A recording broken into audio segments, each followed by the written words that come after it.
Bueno, como se cayó Zoom, seguramente va a quedar solamente el registro de lo que hablemos a partir de ahora. La pregunta que yo les estaba haciendo, por favor, alguien se pronuncia. ¿Ustedes vieron serie de Fourier en matemáticas en algún ramo?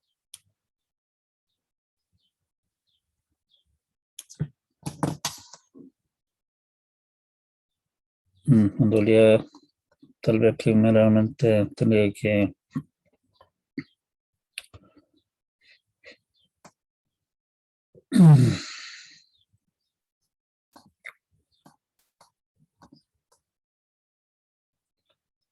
no vieron series de Fourier.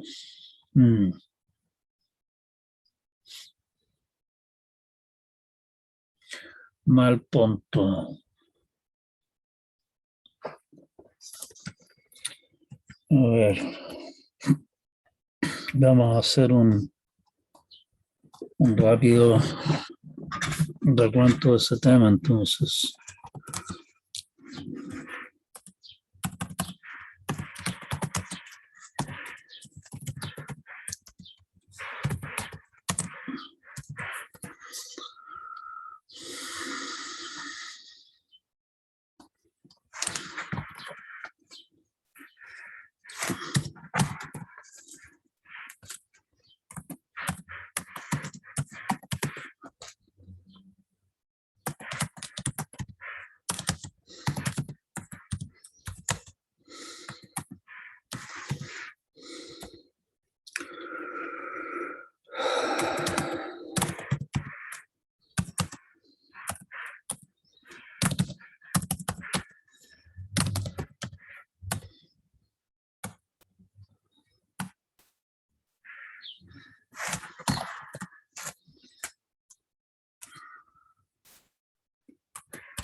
Bien, en el fondo lo que dice el amigo Fourier es que Si ustedes tienen una función periódica, f de t, con periodo, bueno, aquí estamos,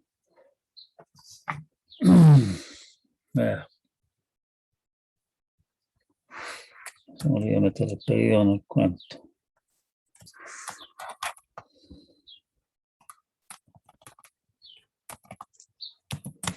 Con frecuencia, digamos, más fácil, f.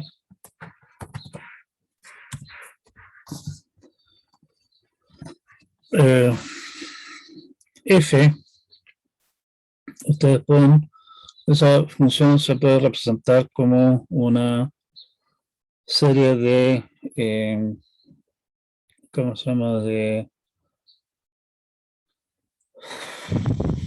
una serie trigonométrica como la que aparece allí, ¿correcto?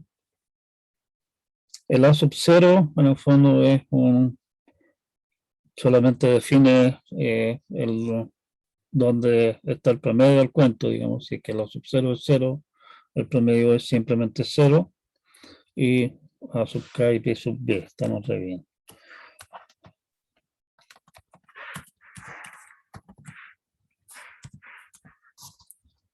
Y los B sub K, los A sub K y los B sub K son coeficientes simplemente. Y la serie es infinita. La gracia de la serie de Fourier es que se pueden representar funciones periódicas casi cualquiera, digamos. O sea, hay algunas restricciones a las funciones que se pueden representar de esta forma, pero son restricciones bastante poco restrictivas, digámoslo así. ¿Sí? Incluso se pueden representar mediante serie de Fourier en forma exacta, mediante la serie infinita, funciones que son discontinuas, no solamente funciones continuas.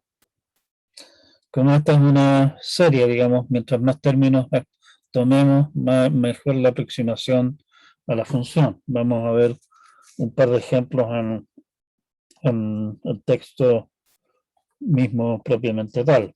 ¿Sí? Ese es un punto. El otro punto es, si ustedes recuerdan de aquellas épocas en que ustedes estudiaron ecuaciones diferenciales, ciertas ecuaciones diferenciales tienen soluciones que se expresan como senos y cosenos, ¿sí? O sea, cosas como términos de esta cosa. Resulta que si ustedes tienen un sistema cuyo comportamiento es lineal y sistemas cuyo comportamiento es lineal realmente lineal, son relativamente difíciles de diseñar, pero tienen la ventaja que son fáciles de analizar, digamos. El comportamiento del sistema frente a, y en eso consiste precisamente que el sistema sea lineal, el comportamiento del sistema frente a una señal que podamos descomponer en la suma de otras señales es básicamente la suma de los comportamientos frente a cada una de las señales individuales. Básicamente ese es el tema de que el sistema sea lineal. Entonces, podemos tomar una señal periódica cualquiera y representarla como una serie como la que aparece allí, que es una serie de senos y cosenos. Si ustedes recuerdan, la función coseno en el fondo es la misma función seno, pero corrida, digámoslo así, en una cierta cantidad. Y si ustedes recuerdan sus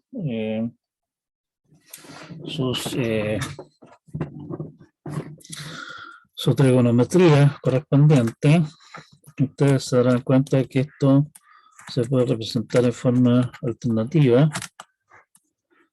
como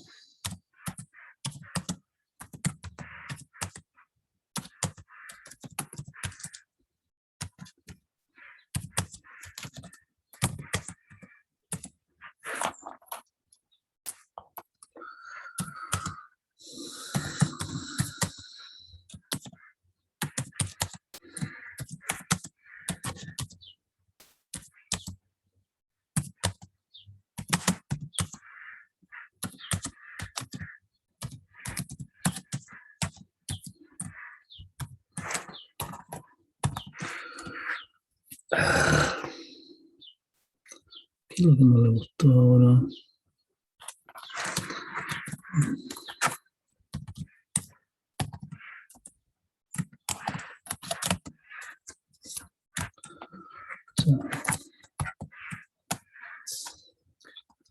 Eso se puede escribir también en forma alternativa mediante la fórmula de abajo, donde el C sub K y el phi sub K dependen en el fondo del A y el B de ahí arriba.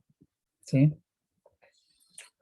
O sea, una señal periódica cualquiera la podemos representar como una suma infinita de sinusoides, cada vez de frecuencia más alta. ¿Sí? Y por lo tanto, si nuestro sistema es lineal, nosotros podemos analizar el comportamiento de ese sistema simplemente analizando el comportamiento del sistema frente a una señal con esta forma, una sinusoidal, y sumar el efecto para las distintas sinusoidales que tenemos entre manos. ¿De acuerdo?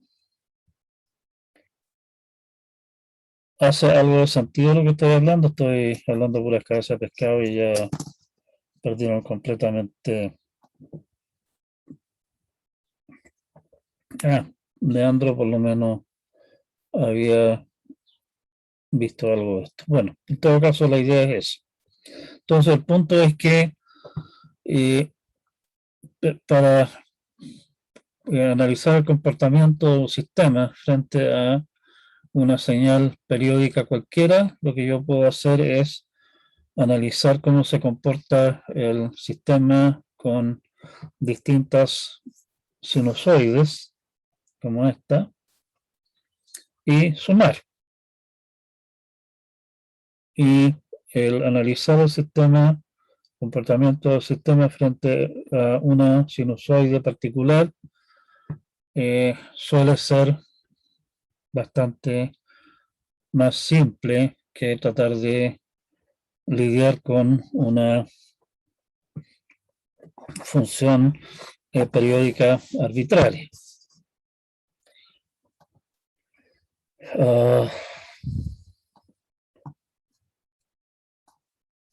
Entonces, la idea es que podemos considerar que las señales periódicas, están hechas son la suma de señales en muchas frecuencias. O sea, básicamente eso es lo que nos dice la serie de Fourier. Las componentes básicas, digamos, simples de manejar matemáticamente, simples de analizar, son sinusoidales. Y entonces uno puede, si tiene una señal periódica, uno puede básicamente dar los coeficientes, los astutamente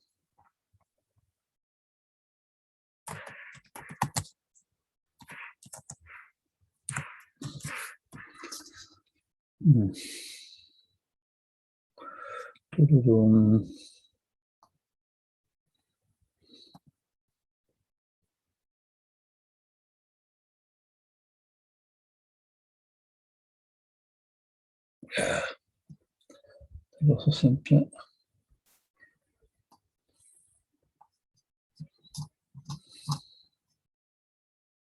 800% un poquitito mucho.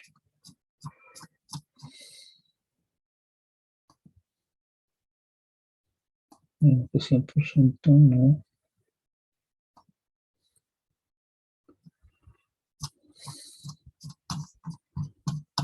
Esta cosa no está. En el fondo, podemos representar nuestra función de acá podemos olvidarnos por algunos momentos de los phi correspondientes, dando simplemente los C sub k para los distintos k, ¿sí? Y eso precisamente se llama mostrar las cosas en dominio de frecuencia. Aquí tenemos una función en el dominio del tiempo. Tenemos dos sinusoides, digamos. Si ustedes suman estas dos, obtenemos esta curva de aquí abajo. Si ustedes miran esta curva y la comparan con nuestra curva de la, ¿cómo se llama?, de la onda cuadrada, ya con dos componentes el cuento se parece bastante, ¿sí?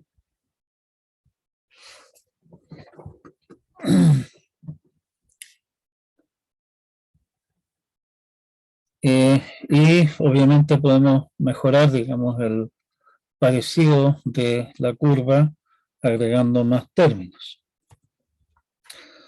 Esa curva podemos representarla en lo que llaman dominio de frecuencia, o sea, dando solamente las frecuencias a las cuales aparece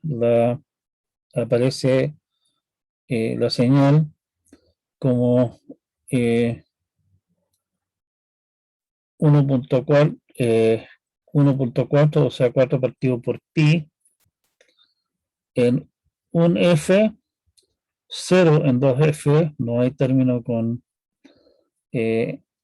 2 aquí, con 2f, y 0.4, un poquito más de 0.4, que es, esto debe estar probablemente muy malo, digamos, que no es precisamente un tercio lo que tenemos ahí, seno de 2pi 3f, ¿qué? ¿Sí? Y con eso tenemos en el fondo la curva que tenemos aquí abajo, con estas dos componentes. Más en general, nosotros podemos, en vez de tomar una función, una suma, en nuestro caso anterior, lo que teníamos nosotros acá,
en forma más genérica, nosotros podríamos pensar en representar, en vez de una suma, utilizar una integral acá, ¿sí?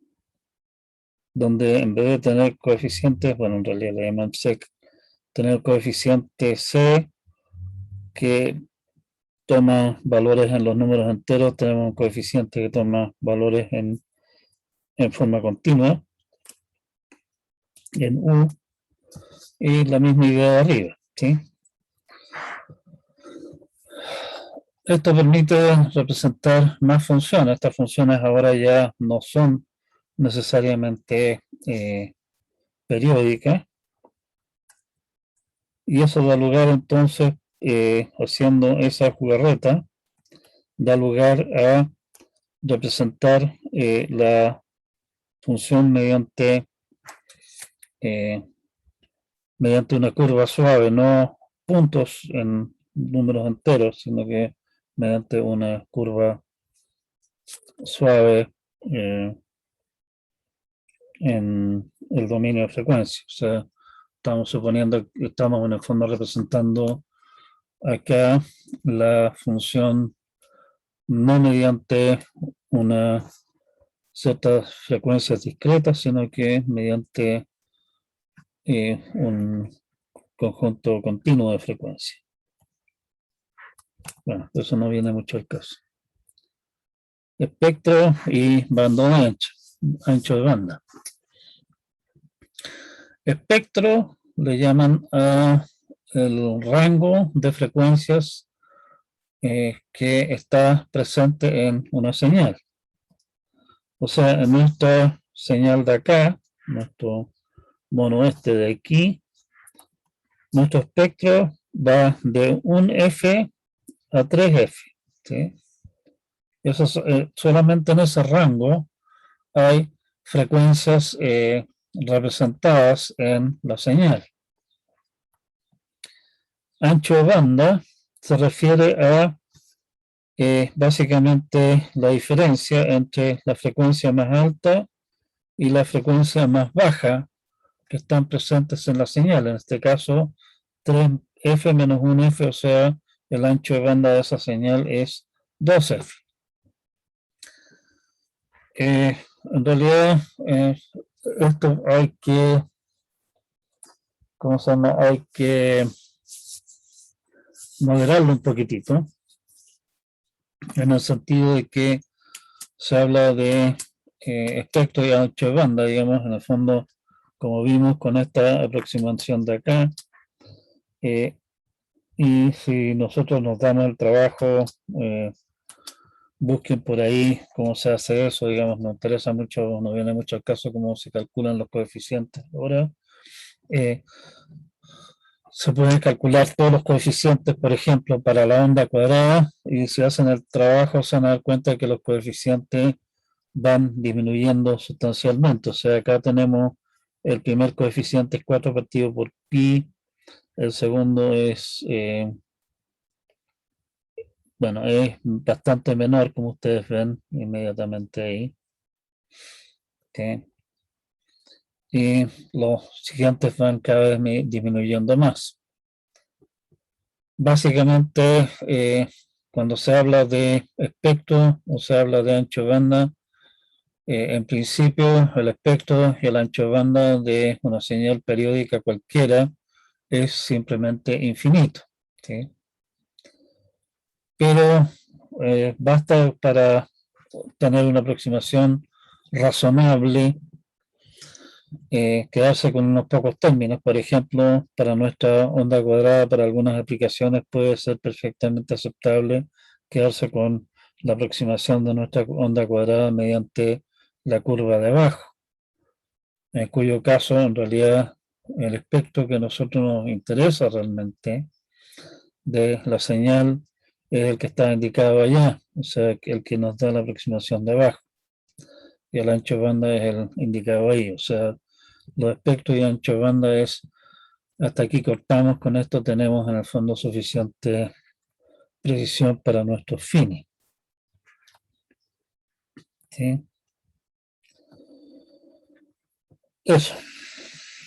En realidad la definición precisa es un tanto más, en realidad más compleja, digamos, y depende de otras cosas más, pero para nuestros efectos, en el fondo, el espectro es aquel rango de frecuencias que son la parte principal de nuestra señal.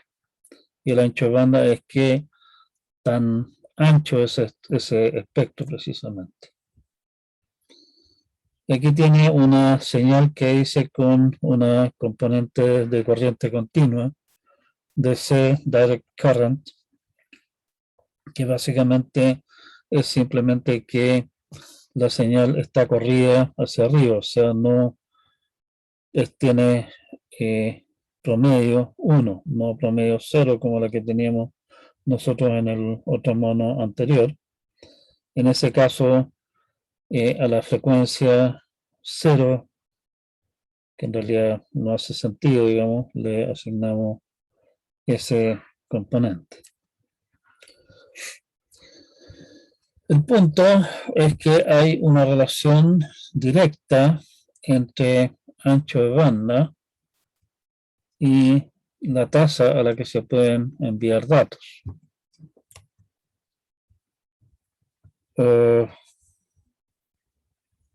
Tenemos una onda cuadrada.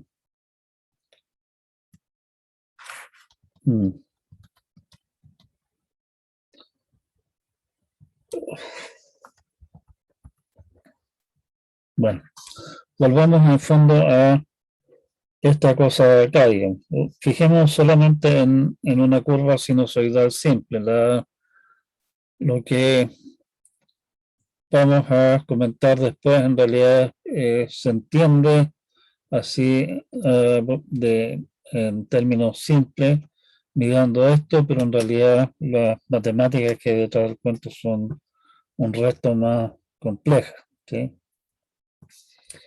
Supónganse ustedes que yo tengo alguna clase de artilugio que permite enviar datos por la vía de en esta curva sinusoidal, de repente dar la curva o básicamente cortarla, ¿sí? O sea, tener una curva que es este cototo, por ejemplo, y después nada, después este cototo, después nada, después nuevamente nada, después cototo hacia abajo y así sucesivamente, ¿sí? Si yo tuviera una cosa como esa, está claro que por cada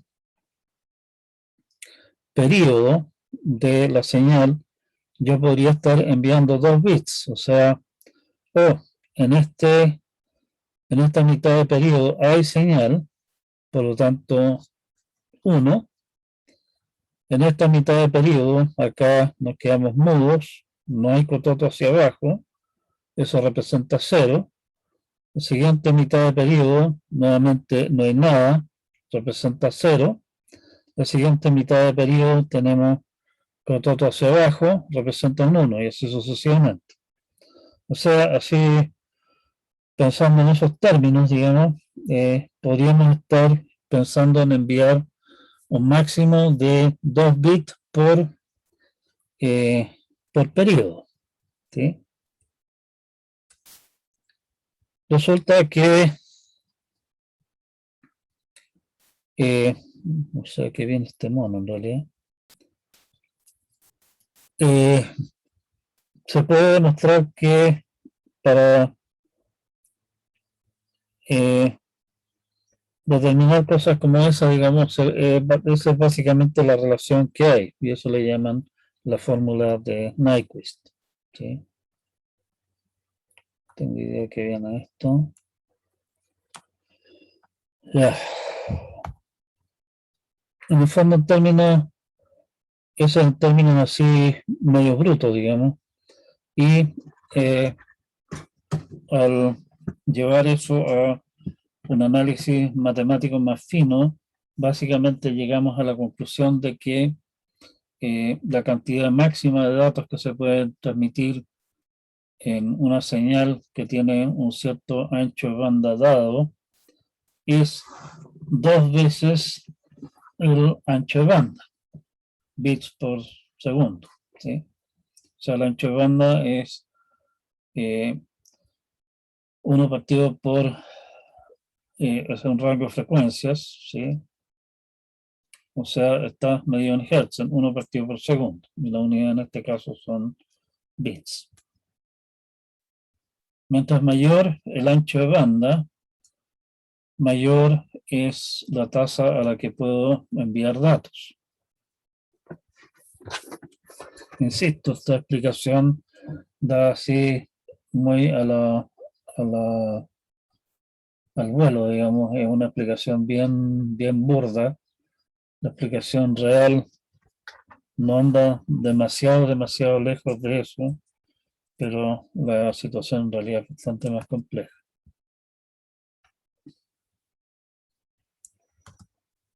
Ya.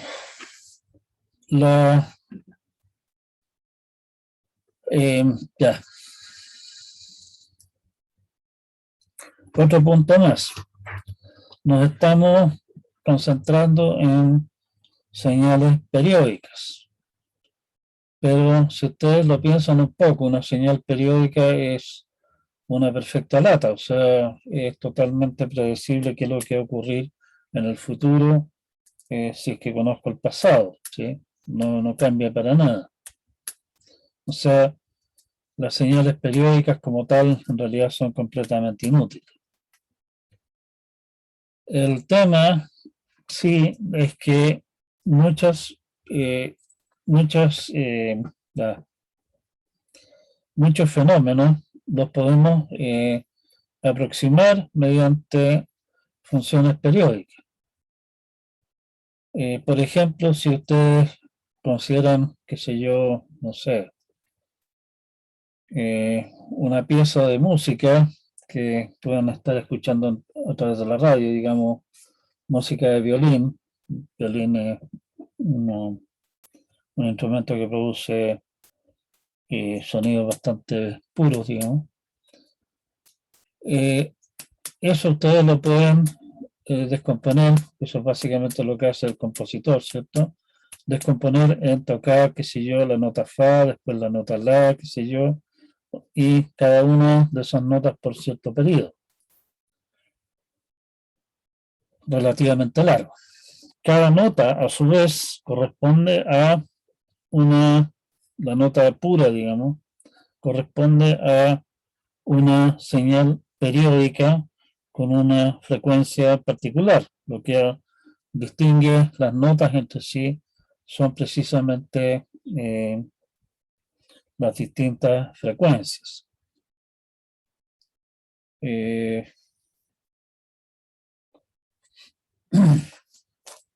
Bueno, por ejemplo, la banda de música de Juan Luis Guerra se llama los 440, que los 440 es la frecuencia a la que se afina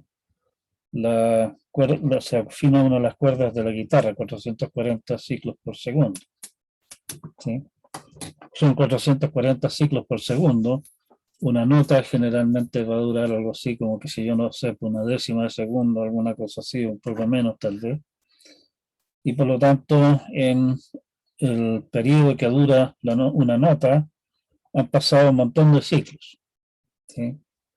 Entonces ustedes pueden descomponer, por ejemplo, una pieza de música tocada en violín en secuencias cortitas de notas individuales y durante la duración de esa nota estamos teniendo una vibración, una curva sinusoidal, básicamente, con una frecuencia dada. ¿Sí?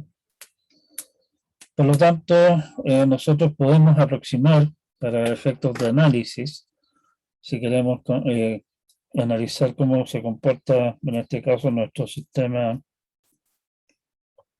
para grabar música o transmitir música, fijándonos en cómo se comporta durante esos periodos cortos, y durante esos periodos cortos yo puedo aproximar muy bien la música mediante una función periódica en el tiempo. ¿Sí?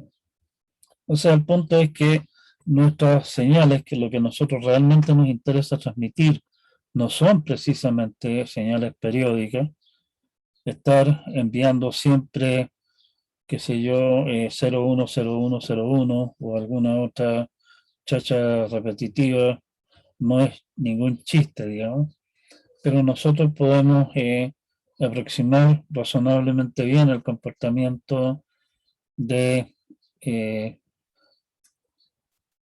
o sea, lo que queremos enviar lo podemos aproximar mediante una señal periódica. Sabemos que es mentira, pero las señales periódicas son relativamente fáciles de manejar matemáticamente y por lo tanto entonces aproximamos eso mediante, podemos aproximar el comportamiento de nuestro sistema con suficiente precisión, considerando cómo se comporta frente a señales periódicas. ¿Sí?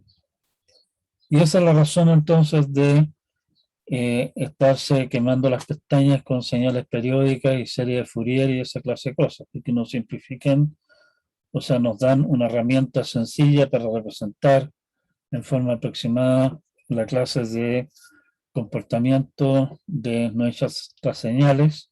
Sabemos que no son periódicas porque si lo fueran en realidad no darían ninguna información, pero pueden aproximarse como tales con suficiente precisión para efectos de análisis. Y las señales periódicas a su vez las podemos descomponer en una serie infinita de términos sinusoidales, de los cuales nuevamente para simplificarnos la existencia y hacer tratable el análisis, nos quedamos con los primeros términos de la serie, los suficientes términos como para representar fielmente lo que a nosotros nos interesa. O sea, nos quedamos con algunas frecuencias, solamente las frecuencias que a nosotros nos interesan, las que determinan en el fondo el comportamiento del sistema, le llamamos ancho de banda.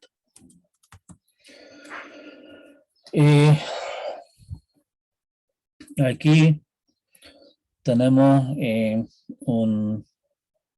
espectro, digamos, cuáles son los rangos de frecuencias que se manejan en distintos tipos de sonidos. A ver, tengo que poner de nuevo esta cosa estúpida de acá.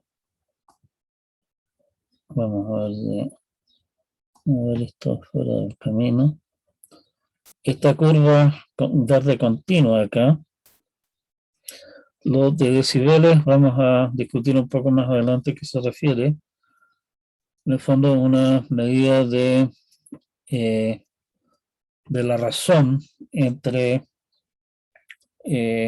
señales. ¿Sí? Una medida, ¿cómo se llama? Una medida logarítmica, o sea, esto no es lineal. La voz, lo que uno habla, las frecuencias van entre aproximadamente 100 Hz hasta algo menos de 10 kHz acá. ¿Sí? Unos 8 kHz aproximadamente. Ese es el rango de frecuencias que produce una persona hablando. Esta escala de acá, ojo, es una escala logarítmica, así que en realidad diferencias acá son diferencias muchísimo más grandes en términos de las amplitudes que se generan.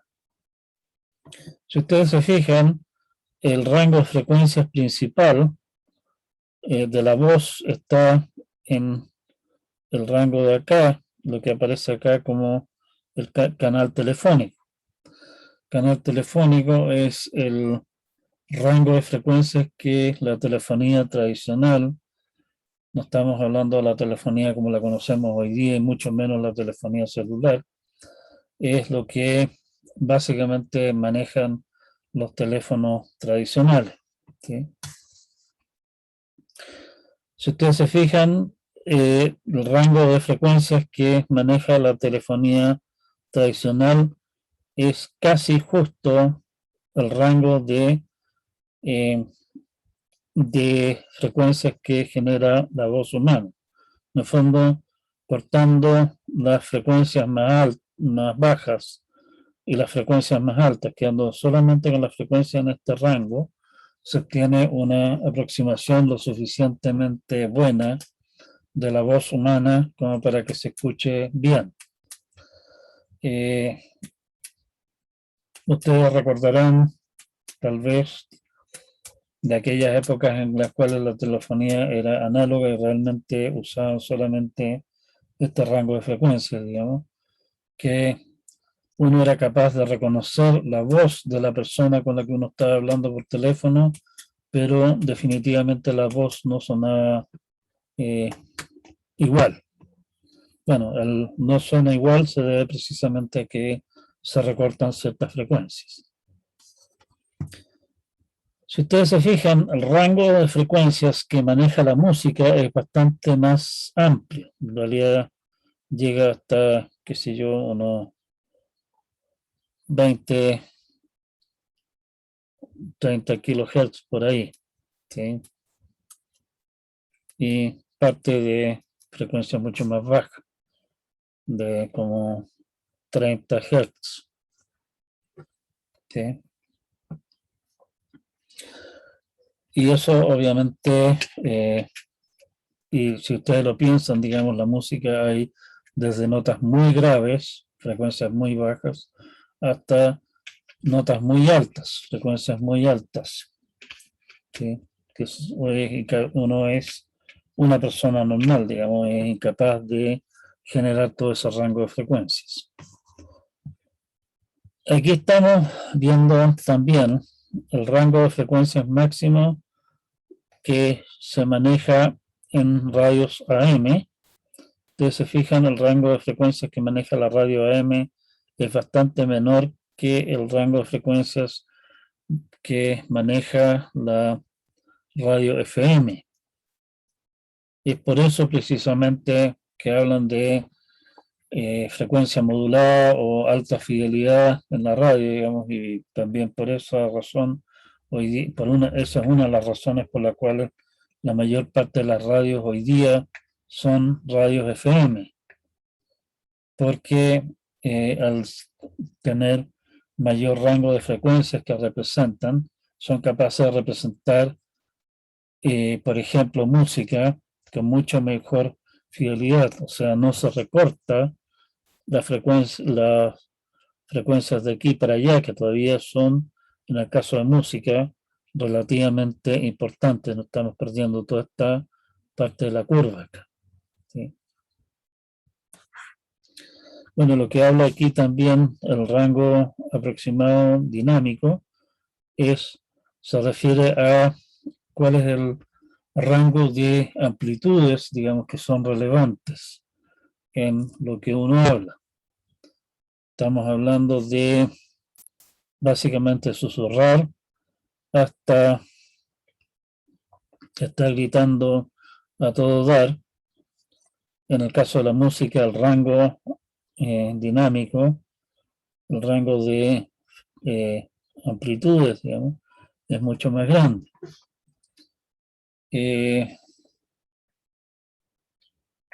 Bueno, respecto a eso, siempre me acuerdo de un chascarro, el compositor Haydn compuso una cantidad enorme de sinfonías.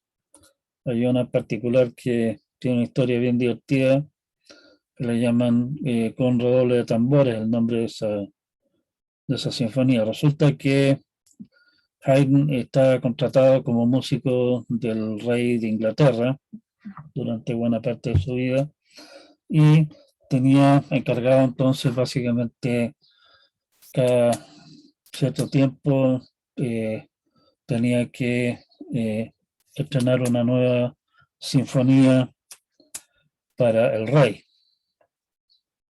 Esa es su pega continua.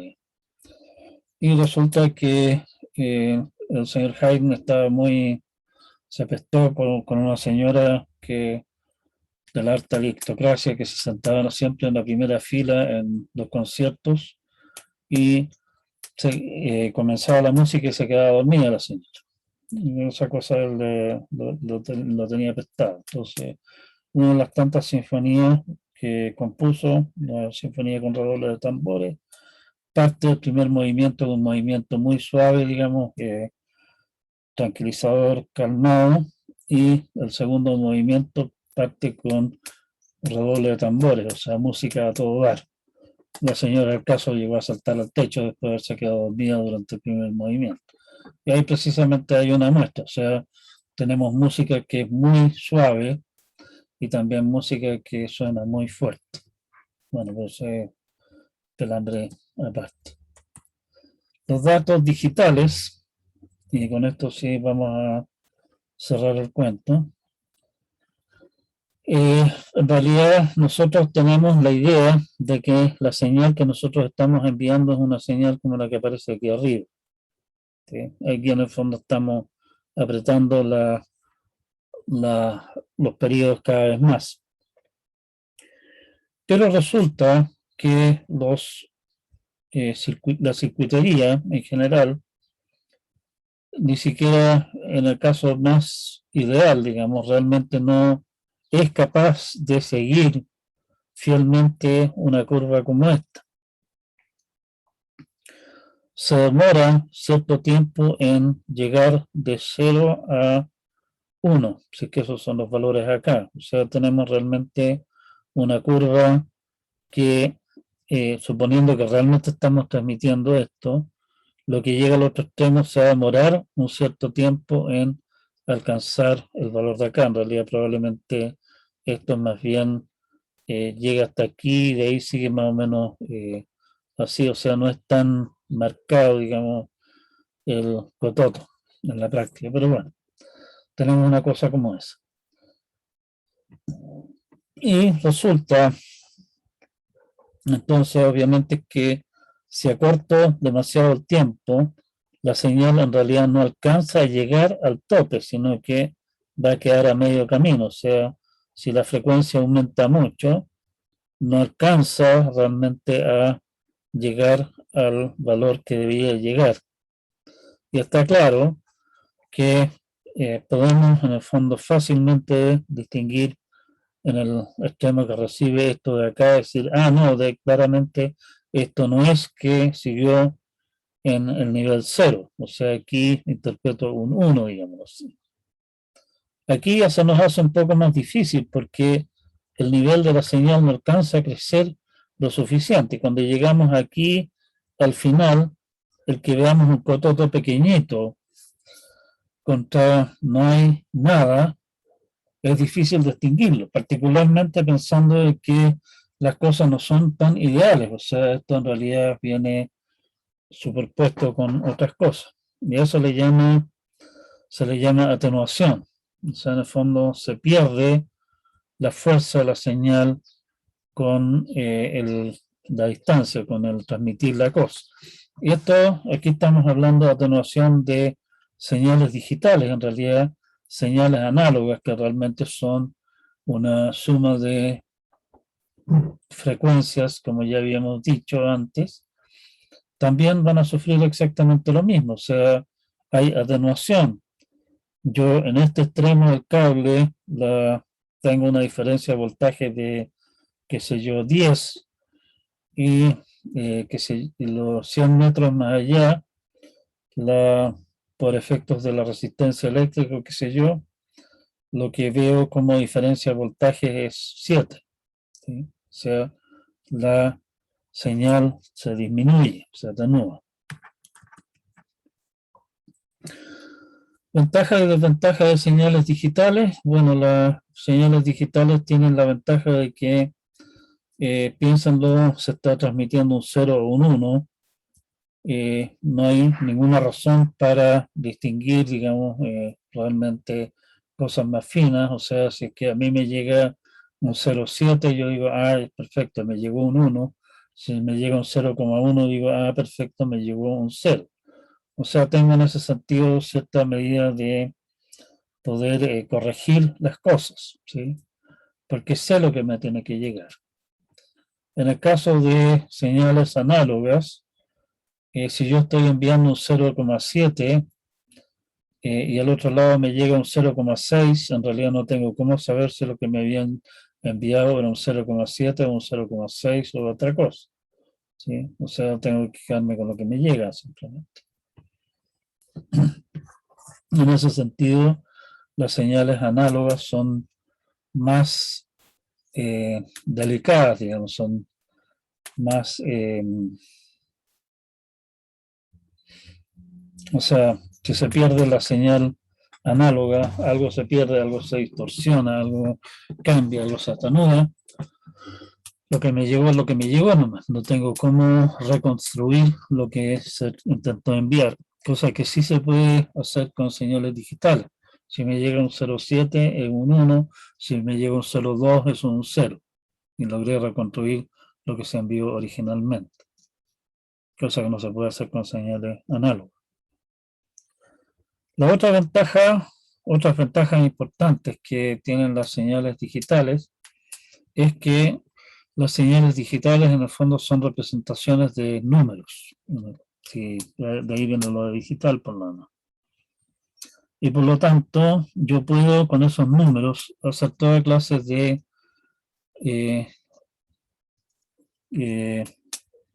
operaciones matemáticas.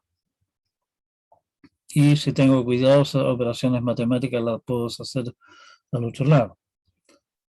Por ejemplo, una de las cosas que ustedes probablemente están acostumbrados a usar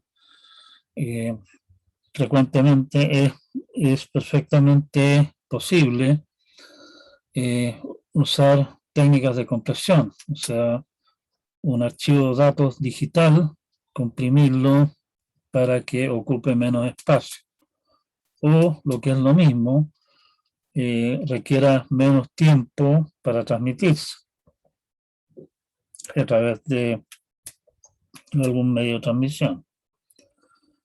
Hacer eso mismo, hacer ese mismo tipo de manipulaciones con una señal análoga es muchísimo más difícil.